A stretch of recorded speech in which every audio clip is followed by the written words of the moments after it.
안녕하세요. 여러분의 건강지킴이 여의보감 조진혁입니다. 안녕하세요. 정규현입니다. 방광과 관련된 질환이 없는데도 소변이 찼을 때 하복부나 회음부가 압박감이 느껴진다면 간질성 방광염을 의심해 볼 수 있다고 합니다. 급성 방광염이 세균에 의해서 갑작스럽게 생기는 거라고 한다면 이 간질성 방광염의 경우에는 방광의 점막이 파괴되거나 또 기능이 약해져서 생기는 질환이라고 하네요. 네, 맞습니다. 이 질환의 환자의 90%가 여성이고 그리고 중장년층 여성에게서 특히 자주 발생한다고 하는데요. 하루에 소변 횟수를 15번 넘게 본다거나 한다면은 이런 그 이뇨작용이 있는 음료는 좀 제한을 하시고 진찰을 받아보시는 게 좋다고 합니다. 자, 오늘 여의보감 1시간 동안 함께하겠습니다. 도움 말씀 주실 두 분의 원장님 먼저 화면으로 만나보시죠.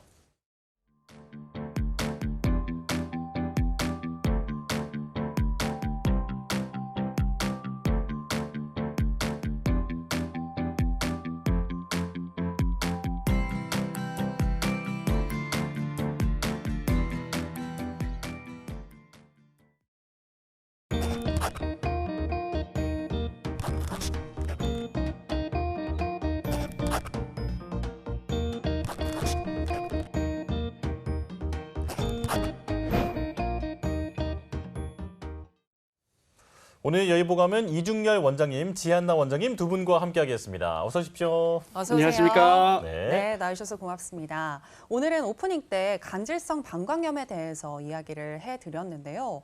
저는 사실 좀 생소한 질환인데 어떤 증상이 있을 때 이 질환을 의심해 볼 수 있는지 궁금하거든요. 이와 관련해서 이 원장님이 말씀해 주시죠. 네, 간질성 방광염은 치골 상부의 통증과 주간 빈뇨, 낮 동안의 잦은 소변, 그다음 야간뇨. 그중에 가장 특징적인 것은 절방뇨로서 소변을 참기가 힘들다는 것입니다. 예. 그래서 아까 아나운서님께서 잘 말씀해 주셨지만 하루에 15번씩 이렇게 소변을 본다 이런 말씀해 주셨는데요. 그래서 심한 경우에는 낮 동안에 지하철을 탔을 때 자기 목적지까지 가는 도중에 한번 내려서 소변을 봐야 되는 정도로 그 정도로 힘듦을 호소하는 질환이기도 합니다. 네네네. 네. 그러니까 절방뇨라는 그 말씀을 좀 잘 기억을 해두셨다가 그런 증상이 있으면 진료를 받아보시는 게 좋겠는데, 자, 한의학으로도 당연히 좀 도움을 받을 수 있겠죠, 이 원장님? 지 원장님. 네. 네, 방광염은 면역력이 떨어졌을 때 많이 다발하는 이제 질환 중 하나인데요.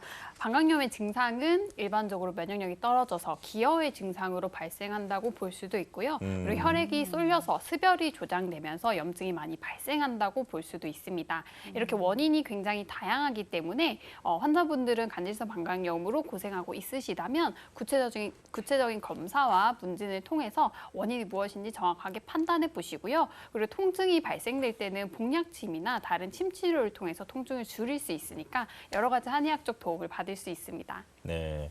자, 혹시나 증상이 있다면 참지 마시고 가까운 한의원에 내원해 보시면 좋겠습니다. 자, 이제 여의보감 첫 번째 건강 이야기 시작해 보겠습니다. 어린 자녀를 키우는 분들이라면 우리 아이가 키가 좀 더 컸으면 그리고 살은 좀 덜 찌면서 건강하게 자랐으면 하는 바람을 누구나 갖고 계실 텐데요. 자, 그래서 오늘은 아이의 건강하고 올바른 성장을 위해서 우리가 어떤 도움을 줄 수 있는지 알아보려고 합니다. 자, 이게 키가 일단 가장 큰 관심일 것 같은데 키는 유전자 때문에 뭐 결정이 되어 있다. 아니다. 이 주변 환경이 더 중요하다. 이런 얘기들이 많이 있거든요. 자, 이 원장님, 이게 뭐가 맞는 말인가요? 네, 제 이야기를 하자면 시기와 운동, 습관, 잠의 성장 비결이 있었습니다. 예. 초등학교 3학년 때부터 중학교 1학년 때까지 매년 6에서 7cm 가까이 계속 컸는데요. 이 기간 동안에 편식하지 않고 밥을 잘 먹었고요. 급식으로 나오는 우유 200ml에다가 집에서 500ml까지 우유를 하루에 총 700ml를 먹었습니다. 와. 한약도 먹었고요. 네. 또 키가 빨리 크다 보니까 초등학교 때 제가 멀리뛰기 선수로 나갔었는데요. 이때 아침 저녁으로 줄넘기를 열심히 했습니다. 휴식 시간엔 농구도 열심히 했고요. 잠은 밤 11시 이전에 무조건 잠들었습니다. 결국은 유전도 중요하고 습관도 중요하니 둘 다 신경 써야 하고요. 이때 우리가 바꿀 수 있는 부분은 후천적인 부분입니다. 성장기에 적절한 관리와 치료 등이 갖춰지면 엄마 아빠를 뛰어넘어서 클 수 있는 것이 바로 키입니다. 네네. 네, 정말 좋은 표본이셨던 것 같은데. 아니 근데 사실 키 네. 얘기는 정미연 아나운서한테 물어봐야 될 것 같아요. 아주 네. 훤칠하시잖아요. 네. 그런데 저는 사실 지금 보면서 좀 놀란 게 겹치는 부분이 많은 것 같아요. 그렇습니다. 네, 저 같은 경우에도 우유를 굉장히 많이 그래요? 먹었고, 네, 지금도 많이 먹고 있습니다. 그리고 멀리 뛰기 같은 이런 운동들을 좀 했었거든요. 이게 뭔가 이 성장판을 좀 자극하지 않았나 이런 생각이 들었고요. 어쨌든 중요한 건 유전적인 요인도 있지만 후천적인 요인이 매우 중요하다. 이 부분을 말씀을 해주셨는데 만약 성장을 잘 못하는 아이들이 있다면 그게 왜인지도 좀 알아야 될 것 같거든요. 성장을 방해하는 요인이 어떤 게 있을까요? 네. 성장은 한 사람이 평생 동안 세포의 그 크기와 세포 수가 증가하는 현상을 말합니다. 사람의 경우 성장은 발육과 같은 뜻으로 신장과 체중으로 표현되고 있습니다. 국민건강보험공단에 따르면 만 6세 이하 영유아 비만율이 2008년 1.4%에서 2015년 2.8%로 7년 사이 2배나 증가한 것으로 보고되었습니다. 네. 어느 집이나 우리 아이가 키 크고 날씬하게 성장하길 바라는 마음은 같을 것입니다.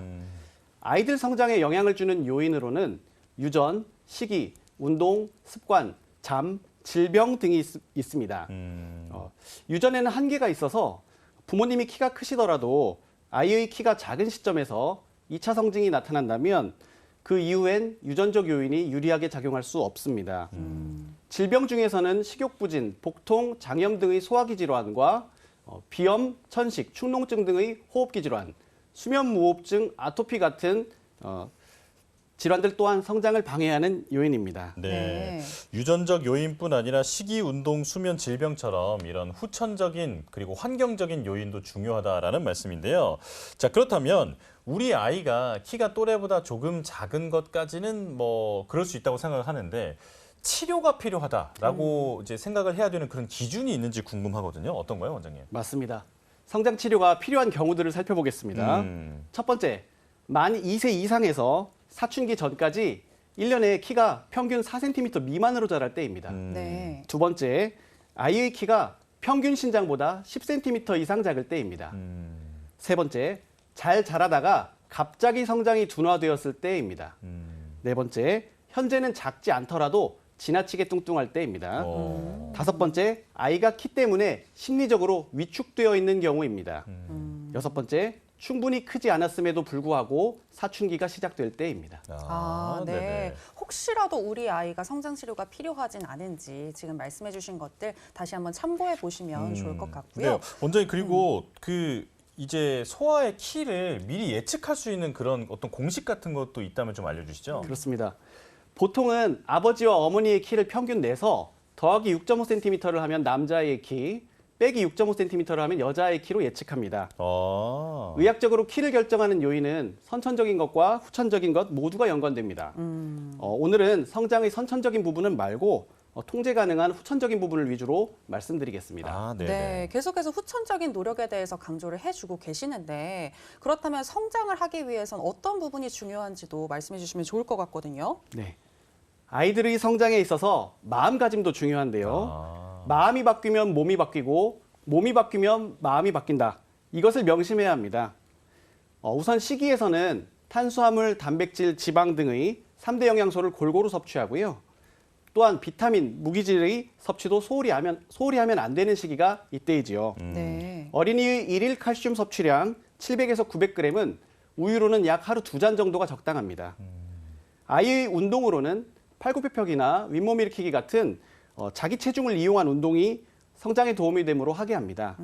이때 운동의 종목은 아이가 좋아하는 것을 하게 합니다. 연구들에 의하면 밤 11시에서 새벽 2시 사이에 성장 호르몬 분비가 가장 활발하므로 밤 10시 전후로는 잠자리에 들어 오전 7시까지 양질의 수면을 취할 것을 권장하고 있습니다. 네. 또한 중요한 것이 밤 9시를 기점으로 아이들의 늦은 시간의 탄수화물이나 당 섭취는 성장 호르몬의 분비를 방해한다고 알려져 있습니다. 따라서 미리미리 성장도 적절한 식욕 유지 같은 마음가짐부터 준비하여 성장의 선순환을 가져오도록 해야 합니다. 네. 자, 그렇다면 이제 이 성장이라는 것을 의학적으로는 어떻게 설명하고 있는지 궁금한데, 자, 한의학에서는 성장 어떤 원리라고 설명을 하고 있나요? 네. 한의학의 경전 황제내경 상구천진론 편에는 다음과 같이 쓰여 있습니다.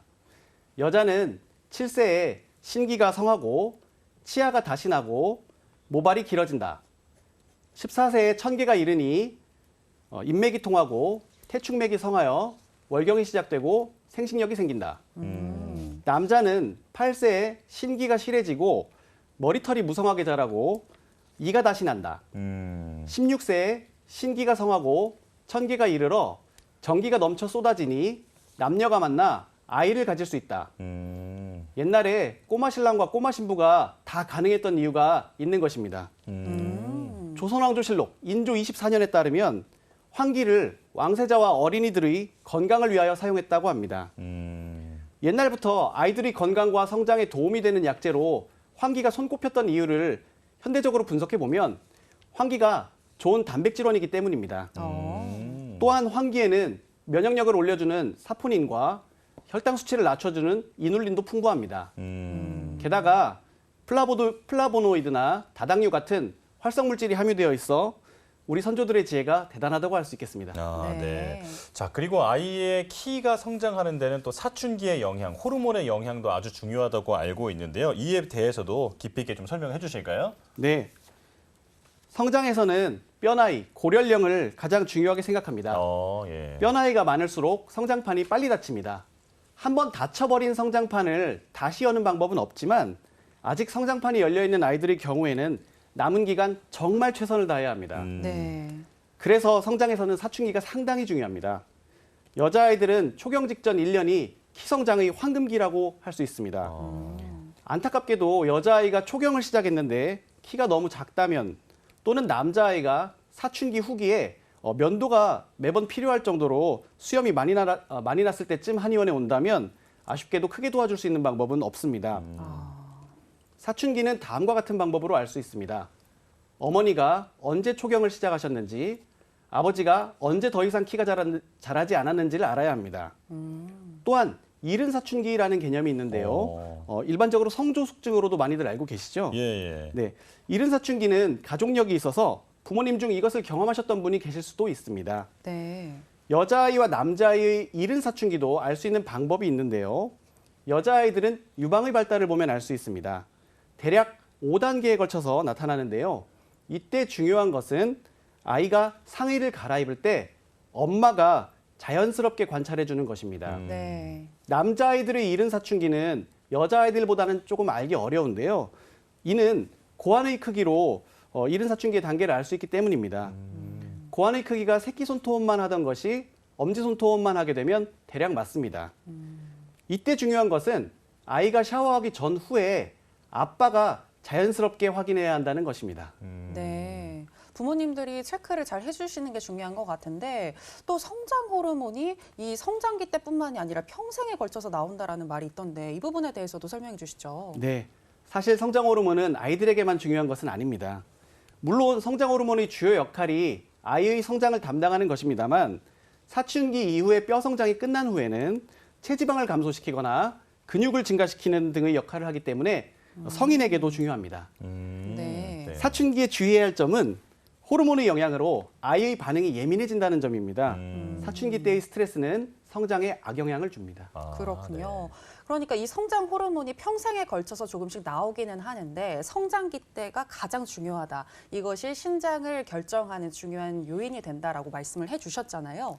자, 그렇다면 이른 사춘기 성조숙증이 의심이 된다면 이를 빨리 알아차리고 치료하는 것도 중요할 것 같은데요.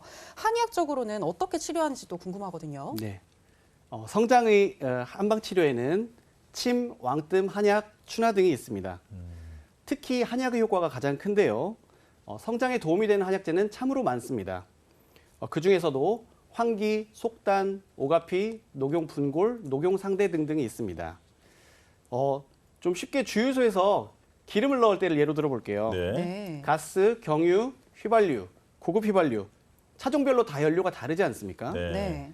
마찬가지로 소아 성장 단계에서는 녹용분골, 녹용상대가 꼭 필요합니다. 녹용 중대 가지고도 좀 모자란 감이 있습니다.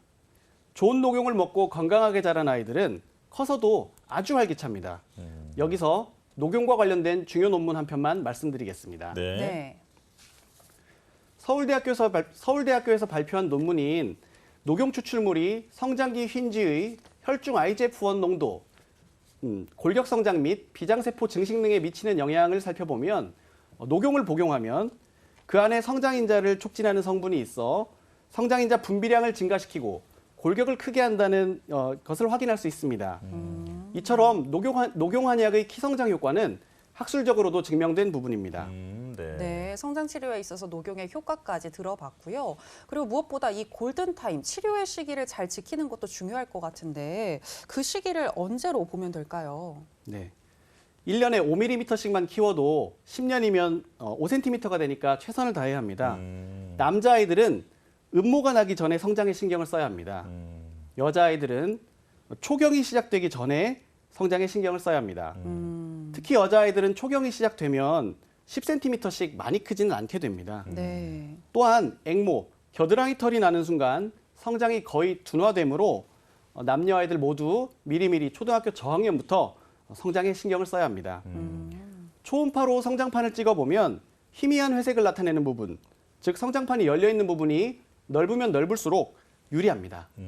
이미 전체가 하얗게 골화되었다면 다소 늦은 것입니다. 아, 그렇군요. 그렇군요. 자, 키가 왜 안 크는지 또 어떻게 하면 더 잘 크는지 뭐 이런 여러 가지에 대해서 설명을 들어봤는데 자, 성장을 위한 생활 관리법도 알려주시면 좋을 것 같습니다. 어떤 게 있을까요? 네, 오늘 제가 가장 강조하는 부분이니 잘 들어주시면 좋겠습니다. 네. 첫 번째, 일찍 자고 일찍 일어나기입니다. 아이의 성장 호르몬은 밤 11시에서 새벽 2시 사이에 가장 많이 나온다고 말씀드렸습니다. 하루 동안 분비되는 성장 호르몬 중 80%는 잠을 잘 때 분비됩니다. 명심하세요. 일찍 자고 일찍 일어나는 새 나라의 어린이가 되어야 키가 최대한 큽니다. 네. 두 번째, 육류와 생선의 섭취 비율을 1대1로 하기입니다. 생선에는 비타민 D3를 포함하여 성장에 필요한 영양소가 풍부하게 들어 있습니다. 특히 비타민 D3는 칼슘과 인이 뼈에 침투하는 것을 도움으로써 뼈와 근육의 성장, 면역력 증강에 도움이 됩니다. 고등어 같은 등푸른 생선이나 조기, 굴비, 갈치 같은 생선들도 육류만큼이나 훌륭한 단백질 공급원입니다. 고기도 열심히 드세요. 네. 세 번째, 흰우유 마시기입니다. 의외로 커피 우유나 초코 우유에 카페인이 소량 들어있다고 합니다. 아이들 성장에 카페인은 좋지 않을 수 있습니다. 카페인 자체가 성장을 억제한다기보다는 카페인을 많이, 자주 섭취할 경우 다른 음식에 함유되어 있는 칼슘 및 철분의 흡수를 방해하여 성장 발달에 악영향을 끼치는 것입니다. 네. 우유는 역시 완전식품에 가까운 흰우유가 최고입니다. 다만 유당 불내증이 있다면 유당이 포함되어 있지 않은 락토프리 우유를 섭취하도록 하고요. 우유가 아토피나 알러지의 항원으로 작용하는 아이들의 경우에는 우유 섭취를 하지 않습니다. 일반적으로는 자기 전에 따뜻한 우유를 반잔 정도 마시고 나면 숙면과 성장에 좋습니다. 네네. 양은 어느 정도 먹으면 좋을까요? 네, 반잔 정도, 자기 전에는 반잔 정도가 좋은 것 같습니다. 네, 전반적으로는 전반적으로는 하루에, 아까 말씀드렸듯이 700에서 900g의 다른 음식들의 칼슘도 있기 때문에 2잔 정도를 보통 말씀드리는 편입니다. 네, 네네. 그렇군요. 네. 네, 그리고 또 방법들이 있을 것 같은데 어떤 게 있을까요? 네, 네 번째로는 하루 30분씩 일주일에 3번 점핑 동작이 있는 운동을 하라입니다. 시카고 불스로 유명한 시카고 사람들의 평균 키가 큰 이유에는 농구의 인기도 한몫했다고 하죠. 또한 다른 부족들보다 10cm 정도 크다고 알려진 마사이족의 경우에도 어려서 점프를 굉장히 많이 시키는 것으로 유명합니다. 우리 아이들도 조깅, 수영, 걷기, 달리기, 농구, 줄넘기 같은 이런 운동들을 하는 습관을 길러야 합니다.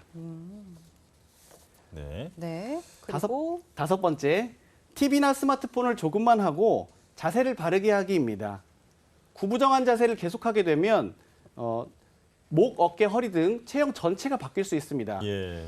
당연히 꼿꼿하게 서 있을 때보다 구부정한 자세의 키가 더 작을 수밖에 없습니다.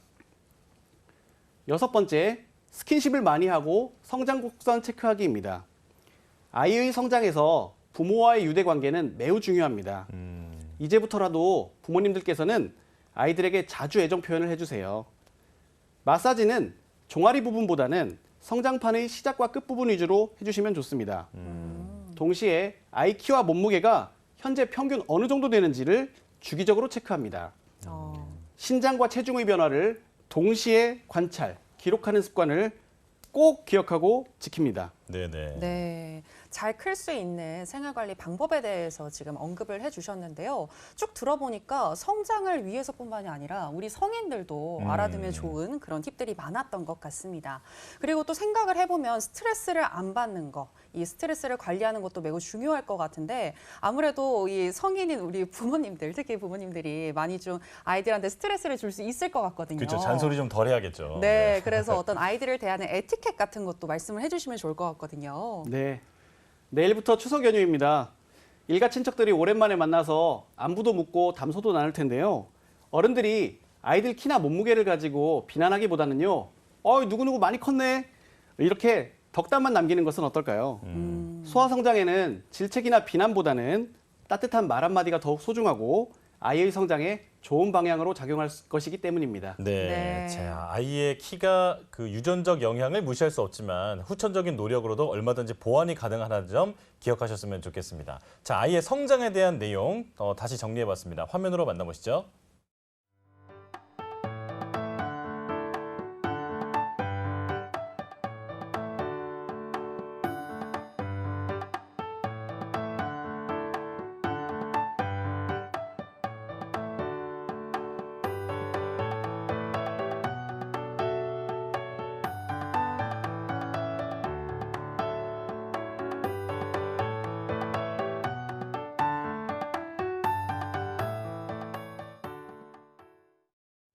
여러분들은 여의보감과 함께하고 계십니다. 이제 두 번째 주제인 다이어트로 들어가 보도록 하겠습니다.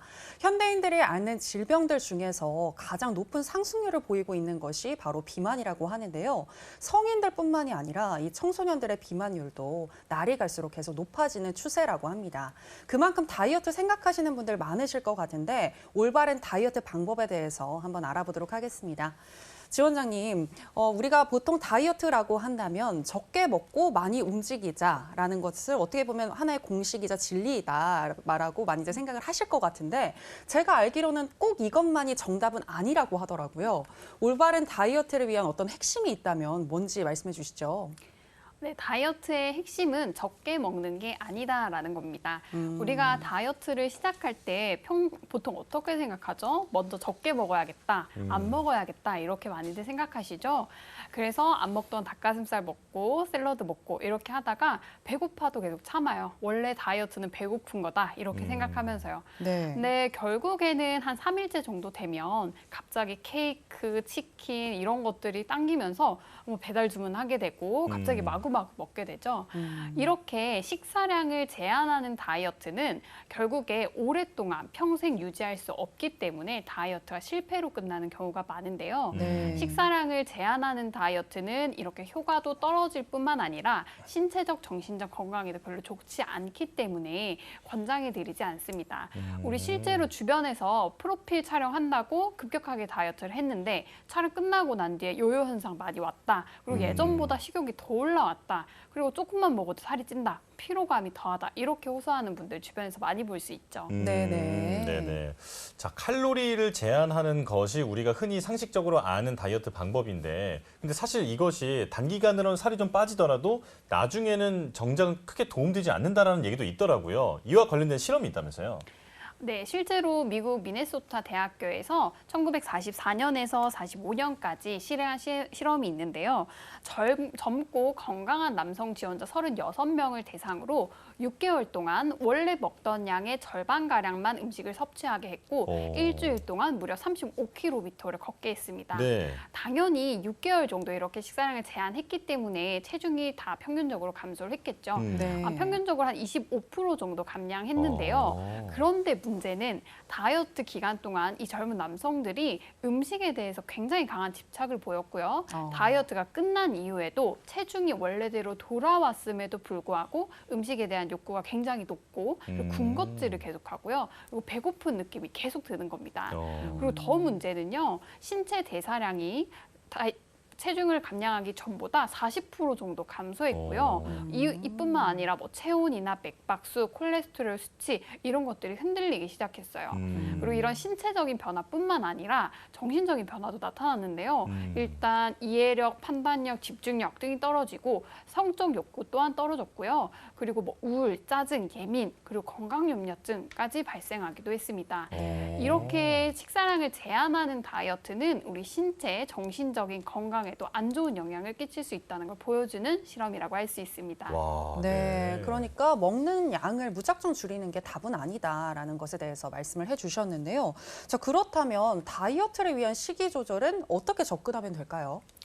네, 물론 폭식이나 과식이나 야식, 간식을 먹는 습관은 무조건 고치셔야 됩니다. 근데 이런 걸 제외하고 보통 식사에서는요, 적게 먹는 것보다는 무엇을 언제 어떻게 먹는지가 제일 중요한데요. 저는 환자분들한테 이거를 살 빠지는 습관이라고 얘기 드립니다. 네네. 그래서 무엇을 먹고 언제 먹고 어떻게 먹는지가 교정되지 않으면 결국에는 살이 빠지지 않거나 살이 빠지더라도 요요 현상이 오기 쉽습니다. 네, 들으면 들을수록 무엇을 어떻게 언제 먹어야 되는지에 대해서 계속 궁금증이 생기는데 왜 요즘 유행하는 게 그 저탄고지 다이어트이잖아요. 탄수화물을 제한하고 이제 단백질이나 이런 쪽 위주로 먹는 그런 다이어트인데 이와 관련해서 어떻게 생각하시나요?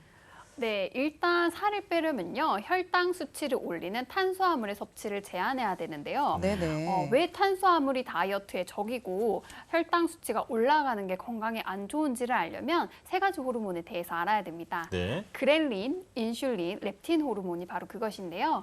일단 먼저 그렐린 호르몬에 대해서 알아보면 그렐린 호르몬은 위가 비어 있을 때, 즉 공복 시에 위에서 분비되어 식욕을 촉진시키는 호르몬입니다. 네. 그래서 우리가 식사량을 제한하는 다이어트가 실패로 끝나는 많은 이유 중 하나가 바로 이 그렐린 호르몬 때문인데요. 그리고 두 번째로는 인슐린 호르몬을 들 수 있습니다. 우리 당뇨를 얘기할 때 늘 빠지지 않고 등장하는 호르몬이죠. 인슐린 호르몬은 우리 몸의 혈당 수치를 낮춰주는 기능을 합니다. 그래서 우리가 음식을 먹고 혈당 수치가 오르면 이 혈당을 세포들이 쓰게 하고 그리고 간과 근육의 글리코겐으로 저장하고요. 그리고 나머지 남는 당들은 중성지방으로 저장하게 됩니다. 네. 그리고 세 번째 렙틴 호르몬은요. 지방세포에서 분비돼서 식욕을 억제하고 지방이 에너지원으로 쓰일 수 있게 합니다. 그래서 렙틴 호르몬이 잘 나오고 반응을 잘 해야지 우리 몸이 지방을 잘 태울 수 있는 몸이 되고 식욕 억제도 잘 하는 몸이 되는 거죠. 그런데 문제는 정제 탄수화물이나 밥, 쌀, 면, 이런 아이스크림 같은 당류, 탄수화물의 음식을 자주 섭취하게 되면 혈당 수치가 자주 오르게 되고 이러면서 인슐린 분비가 많아지게 되는데요. 이러한 상황이 계속 반복되게 되면 인슐린의 반응성이 떨어집니다. 우리는 이것을 인슐린 저항성이라고 하는데요. 인슐린 저항성이 발생이 되면 인슐린이 충분히 나오는데도 우리 몸은 인슐린이 적다고 느끼기 때문에 피 속에는 당이 넘쳐나게 되고요. 그리고 지방은 계속 축적되게 됩니다. 그런데 문제는 인슐린 저항성이 렙틴 저항성도 유발한다는 건데요. 렙틴 저항성은 렙틴이 충분히 나오고 있음에도 세포들이 반응하지 못해서 뇌가 렙틴이 적게 나온다고 느끼는 건데요. 렙틴은 지방에서 분비되는데 렙틴 호르몬이 적다고 느끼는 건 지방이 적다고 뇌가 인식하게 되는 거예요. 그래서 이제 식욕을 계속 올리고 지방 사용을 줄이고 지방 축적을 촉진시킵니다. 이렇게 렙틴 저항성이 발생되면 우리 몸은 지방을 태울 수 없게 되고 식욕 조절이 안 되기 때문에 살이 잘 찌는 체질이 된다는 것입니다. 그렇군요. 다이어트에 관련돼 있는 이 세 가지 호르몬, 그렐린과 인슐린, 렙틴의 이 작용 기전에 대해서도 아주 자세하게 설명을 해주셨는데요. 자, 그러니까 정리를 하자면 혈액 속에 이 혈당이 너무 많이 올라가지 않게 항상 잘 관리를 해야 된다는 말인데 그럼 뭘 먹어야 되는 거죠, 선생님? 그렇죠. 무엇을 먹느냐 이게 되게 중요한데요. 일단 혈당 수치를 올리는 탄수화물의 섭취는 제한하고 그리고 단백질과 지방, 건강한 지방이 풍부한 음식들을 드셔야 되는데요. 혈당을 빠르게 올리는 음식으로는 밥, 흰 쌀밥, 그리고 빵, 밀가루로 만든 각종 면류, 그리고 메밀국수 이것뿐만 아니라 아이스크림, 콜라, 사이다, 도넛 이렇게 입에 들어왔을 때 단맛을 내는 음식들은 혈당을 빠르게 빠르게 올리기 때문에 가급적 섭취를 제한하시거나 아니면 먹더라도 적은 양을 드시는 게 제일 좋고요. 그리고 단백질을 충분히 섭취해 주는 것이 좋아요. 단백질에는 동물성 단백질과 식물성 단백질이 있는데요. 동물성 단백질에는 뭐 돼지고기, 소고기, 오리고기, 닭고기 같은 모든 육류가 포함되고요. 그리고 새우, 문어, 오징어, 조개 등의 해산물도 많이 포함됩니다. 식물성 단백질에는 두부, 콩, 뭐 호두, 견과류 같은 식품들이 포함되고 시금치도 포함되고요.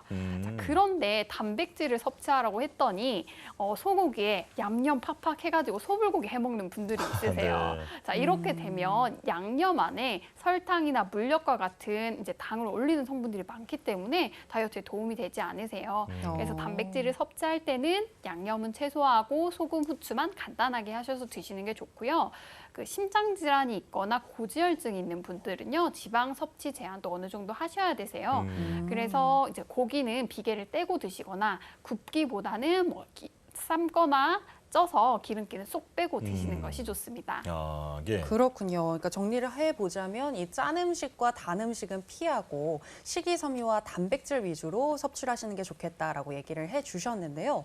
자, 근데 언제 어떻게 먹는지도 중요한 것 같은데 요즘에 이런 논란이 많더라고요. 그러니까 조금씩 자주 먹는 게 좋다라는 의견도 있고 또 반면에 계속 참았다가 한 번에 먹는 게 낫다 이렇게 얘기하시는 분도 있는데 어떤 생각이신가요, 원장님? 네, 언제 먹는지에 대한 제 대답은요. 공복이 크게 느껴지기 전에 규칙적으로 먹는 겁니다. 공복 시간이 유지가 되면요. 위에서 그렐린 호르몬이 분비돼서 식욕이 촉진된다고 얘기 드렸죠. 그래서 공복 시간이 길어질수록 배고픔 정도가 심해지고요. 식욕이 올라와서 이럴 때는 혈당을 빠르게 올리는 당이나 탄수화물 음식 섭취에 대한 욕구가 증가해요. 그리고 폭식과 과식으로 이어질 수 있습니다. 그래서 다이어트를 하기 위해서는 공복 시간이 너무 길어지지 않게 유지하는 게 좋은데요. 규칙적인 식습관이 다이어트에 좋은 이유도 이 공복 시간을 길게 가져가지 않는 것입니다. 네. 네. 원장님, 그런데 규칙적인 그 식사라는 것을 지키기 위해서 내가 어제는 저녁 6시에 밥을 먹었는데 오늘은 저녁 6시에 밥을 먹으려고 했더니 배가 좀 불러요. 그러면 먹어야 되는 건지 참아야 되는 건지 궁금한데요. 네, 일단 배가 부르면 위 내에 음식물이 아직 있는 거고요. 그리고 에너지원으로 쓰일 포도당이 혈액 속에 있는 거기 때문에 배가 부르면 굳이 음식을 드시지 않으셔도 됩니다. 하지만 한 끼를 건너뛰게 되면 다음 식사까지 공복 시간이 너무 길어져서 그 다음 식사에 폭식을 할 수 있기 때문에 식사를 챙겨 드시기보다는 삶은 계란 정도로 간단하게 챙겨 드시는 것이 좋습니다. 그래서 규칙적인 식사나 규칙적인 식사의 포인트는 공복감을 길게 가져가지 않는 거라고 얘기 드렸는데요. 환자분들이 그러면 1일 1식이 좋은 거냐, 1일 2식이 좋은 거냐, 3끼 먹는 게 좋은 거냐 이렇게 많이들 여쭤보세요. 네네. 근데 이거는 개인의 특성과 상황에 따라 다르게 하면 되는데요. 어떤 분은 1일 1식 해도 그 전후로 배고픔이 크지 않고 군것질을 하지 않으면 1일 2식 해도 되고요. 그리고 요즘에는 아침을 건너뛰시는 분들이 많잖아요. 근데 아침을 건너뛰더라도 그 사이에 군것질 하지 않고 그리고 배고픔이 크게 느껴지지 않는다면 이식을 하셔도 됩니다. 하지만 내가 배고픈 게 자주 느껴지고 군것질을 자주 하는 스타일이라면 하루 3끼를 챙겨 드시되 야채나 단백질 위주의 식사로 충분히 바꿔주시는 것이 좋습니다. 네, 그렇군요. 그리고 또 먹는 순서도 중요하다라는 얘기가 있던데 무엇을 먼저 먹는지에 따라서 혈당이 오르는 차이가 크다고 하더라고요. 이 부분은 어떤가요? 네, 일단 먹는 순서는요. 채소와 야채를 먼저 드시고요. 그다음 단백질과 지방, 그리고 세 번째로 탄수화물 마지막으로 드시는 겁니다. 이렇게 순서만 지키셔도요. 혈당 수치가 오르는 것을 많이 막을 수 있는데요. 일단 야채를 먼저 먹게 되면 식이섬유가 풍부해서 포만감을 줄 수 있고요. 그리고 단백질과 지방은 소화와 흡수되는 속도를 늦추기 때문에 탄수화물이 빠르게 흡수되는 것을 막아줄 수 있습니다. 그리고 두 번째로는 식이섬유가 풍부한 음식들, 채소들을 충분히 섭취해 주는 게 좋은데요. 야채를 많이 드시라고 했더니 고구마나 감자, 옥수수 같이 전분이 많이 들어간 야채들을 채소를 먹는 분들이 많으세요. 네네. 네, 이렇게 전분이 많이 들어간 음식은 당을 올릴 수 있기 때문에 피해 주시는 것이 좋습니다. 네, 먹는 순서에 대해서 말씀을 해주셨는데 무엇을 언제 어떻게 먹어야 하는지 정말 이론에 대해서 잘 설명을 해주신 것 같거든요. 근데 많이들 이 이론을 알면서도 실천을 하기가 참 어려운 것 같은데 그렇죠. 이렇게 다이어트에 성공하지 못하는 다른 이유가 있는 걸까요? 네, 사실 다이어트에 대해서 올바른 방법을 많이 알지만 다이어트를 잘 하지 못하는 이유는요. 이 탄수화물과 당질에 대한 섭취를 끊지 못하기 때문인데요. 우리가 이런 당질과 탄수화물의 음식을 끊지 못하는 이유는 첫 번째로 탄수화물 중독, 두 번째는 올라간 세트 포인트, 세 번째는 만성 스트레스와 그리고 수면 부족을 들 수 있습니다. 먼저 정제 탄수화물이나 당류의 음식들은요, 우리 입에 들어왔을 때 단맛을 내기 때문에 뇌 쾌감 중추를 자극하게 됩니다. 그래서 우리가 우울하거나 스트레스 받을 때 달거나 탄수화물이 당기는 이유도 바로 이 때문인데요. 근데 문제는 이런 음식들은 중독성을 가진다는 겁니다. 그래서 한두 입에 끝나지 않고 계속 먹게 되고 스트레스 받을 때마다 먹게 되는 것이죠. 그리고 세트 포인트라는 것은 우리 몸이 적정 체중을 유지하려고 하는 건데 뇌가 인식하고 지정해 놓은 개인별 적정 몸무게입니다. 예를 들면 내가 55kg가 적정 몸무게야라고 설정을 해놓으면요. 식단을 해서 아무리 체중을 줄이더라도 뇌는 55kg가 적정 체중이라고 생각하기 때문에 살을 빼려는 노력에 저항하게 되는 거죠. 하지만 문제는 이 세트 포인트가 올라가기는 정말 쉬운데 내려오기가 정말 어렵다는 건데요. 네. 정제 탄수화물을 많이 섭취할수록 이 세트 포인트가 올라가기 쉬워지고요. 그리고 탄수화물 섭취 말고도 만성 스트레스와 수면 부족도 세트 포인트로 올릴 수 있는데요. 만성적인 스트레스 상황 아래 놓이면 스트레스 호르몬인 코티졸 호르몬 분비가 촉진돼서 혈당 수치는 올리고 식욕도 촉진되게 됩니다. 이때 탄수화물 음식을 먹게 되면요. 혈당이 빠르게 올라가게 되면서 인슐린 저항성, 렙틴 저항성이 유발돼서 살이 찌기 좋은 체질이 됩니다. 네. 결국은 머리로는 알아도 이 맛있는 것을 쉽게 끊지 못하기 때문에 네. 이렇게 다이어트에 실패하는 경우가 많은 것 같은데, 자, 그런가 하면 잠을 잘 자는 것도 다이어트에 아주 중요하다라고 들었습니다. 지원장님, 이건 왜 그런 건가요? 네, 수면 부족도 세트 포인트로 올리는 한 원인인데요. 보통 7, 8시간보다 적게 자는 분들에서는 렙틴 호르몬이 20-30% 정도 적게 나오고요. 그리고 스트레스 호르몬인 코티졸 분비가 더 늘어나게 됩니다. 그래서 잠이 부족한 상황에서는 식욕이 많이 올라가고 달거나 탄수화물을 찾게 되는 상황이 많아지는 거죠. 자, 결국 만성 스트레스와 수면 부족 그리고 탄수화물 중독이 세트 포인트로 올리는 주된 원인이라고 할 수 있는데요. 사실 여기서 벗어나기가 쉽지가 않죠. 이미 탄수화물과 당질의 음식 섭취를 충분히 하고 있고 피로와 스트레스에 많이 지친 분들은 호르몬 밸런스가 깨져 있고 몸의 염증 수치나 부종 수치가 높기 때문에 이렇게 건강이 안 좋아진 경우는 더 탄수화물과 당이 많이 당기게 됩니다. 그래서 건강이 개선되지 않고 다이어트를 하는 경우는 굉장히 힘들고 억지로 다이어트를 시행하다가 건강이 더 안 좋아질 수 있습니다. 네. 쭉 올바른 방법에 대해서 설명을 해주셨는데 성공적으로 다이어트를 하려면 이 올바른 방법을 누가 더 얼마나 오래 유지하느냐 여기에 또 달려있지 않나 이게 관건이지 않나라는 생각이 듭니다. 자, 그렇다면 또 이 의지만으로 너무 안 될 때도 있을 것 같은데요. 그럴 때는 한의학적인 도움을 받아볼 수도 있을 것 같거든요. 이와 관련해서 간단히 좀 설명을 해주시죠. 네, 다이어트 방법은 개인마다 너무 다릅니다. 그리고 건강이 무너졌을 때는요, 몸에 염증 수치도 많고 부종 수치도 많기 때문에 내가 식단을 아무리 한다고 하더라도 살이 잘 빠지지도 않고 건강에 무리가 되는 경우가 많은데요. 요즘에는 이 비만과 과체중을 단순히 살이 쪘다라고 인식하는 게 아니라 질환의 한 종류로 보는 관점이 증가하고 있습니다. 그래서 살이 잘 빠지지 않거나 요요 현상이 자주 오거나 하시는 분들은 주변의 한의원에 내원하셔서 꼭 전문가의 진단과 도움을 얻는 것을 권해드립니다. 네. 네. 자, 다이어트에 대해서 아주 자세하게 알아봤는데요. 주요 내용 화면으로 다시 한번 만나보시죠.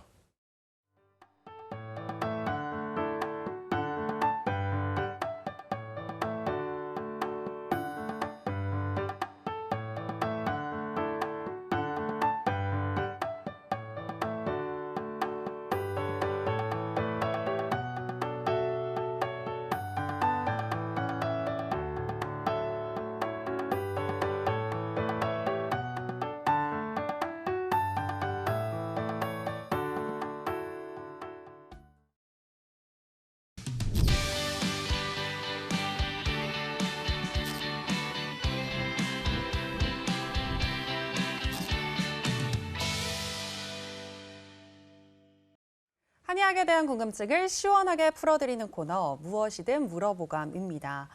올해도 벌써 추석이 다가왔습니다. 시간 정말 빠른 것 같아요. 그러니까요. 이러다가 한 해도 금방 지나갈 것 같은데 자, 그래서 이번에 주제는 이 명절과 관련된 주제를 잡아봤습니다. 이게 정과 사랑이 넘치는 명절이 돼야 하지만 누군가는 이 시기가 되면 근심 걱정이 늘어나고 심지어 건강까지 이제 평소와는 좀 다른 컨디션을 보이는 분도 있는데요. 자, 주제부터 먼저 화면으로 만나보시죠.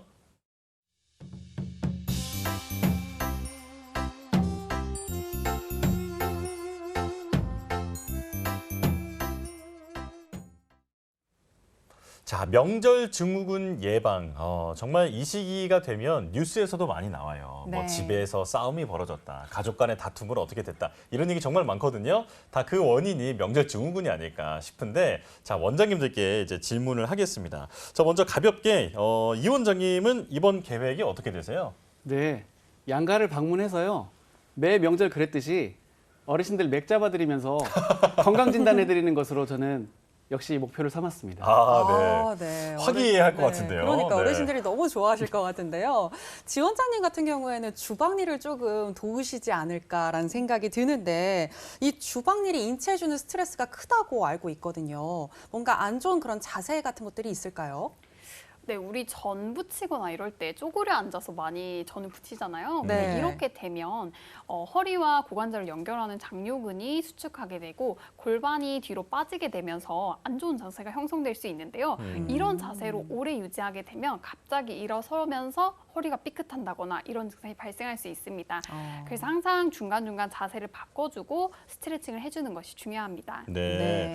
또 자세 말씀하시니까 생각나는 게 있는데 저는 사실 요리는 잘 못해서 이런 명절이 되면 설거지 담당이거든요. 하루 종일 설거지를 하다 보면은 이제 목과 손목도 아프고 한데 이런 것도 좀 조심해야겠죠, 지원장님? 물론입니다. 환자분들이 많이 서 있는 자세에서 허리 통증을 많이 느끼는 분들이 많으세요. 네. 왜냐하면 가만히 서 있는 자세는 하부 요추에 많은 무게감을 주기 때문에 허리 통증이 발생하는 경우가 많으세요.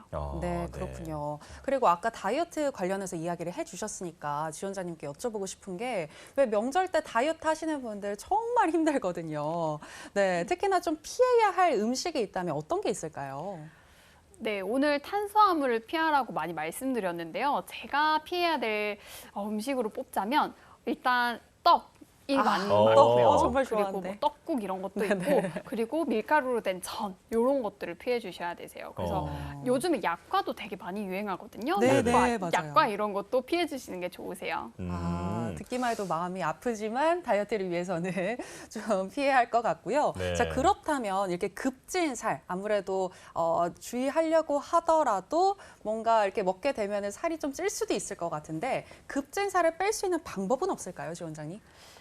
일단은 탄수화물 많이 섭취하면요. 혈당 수치가 오른다고 했잖아요. 그러면 바로 먹고 나서 한 20-30분 정도는 걸어주는 게 좋아요. 이렇게 바로 걷게 되면 혈당 수치가 빠르게 올라가는 걸 막을 수 있기 때문에 그나마 다이어트에 도움이 된다고 할 수 있습니다. 네. 자, 저도 사실 그 송편이나 이런 떡국이나 이런 떡을 참 좋아하는데 이게 또 그 어떤 탄수화물의 압축파일 같은 그런 존재라고 하더라고요. 네. 너무 맛있고 먹고 싶지만 적당히 먹는 게 좋겠다 이런 생각이 듭니다.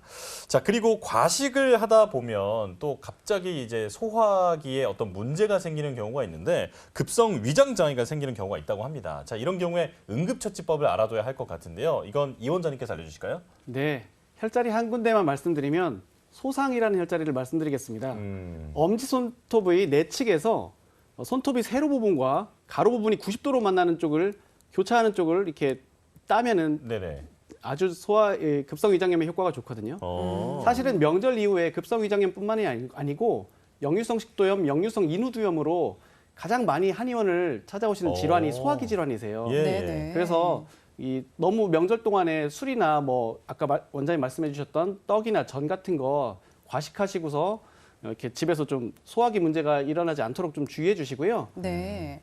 365 한의원들이 요즘 많습니다. 아, 한의원을 네. 방문하셔서 24시간. 어설프게 본인이 따다가 이렇게 사고 나는 것보다는 한의원 방문해 주셔서 소화제도 한방 소화제도 드시고 그렇게 하시는 것을 저는 추천드립니다. 근데 원장님 방금 말씀해주신 그 부분이 네. 사실 뭐 체했 체했을 때 따는 그런 혈자리랑 같은 건가요? 그렇습니다. 체했을 때 따는 혈자리가 맞습니다.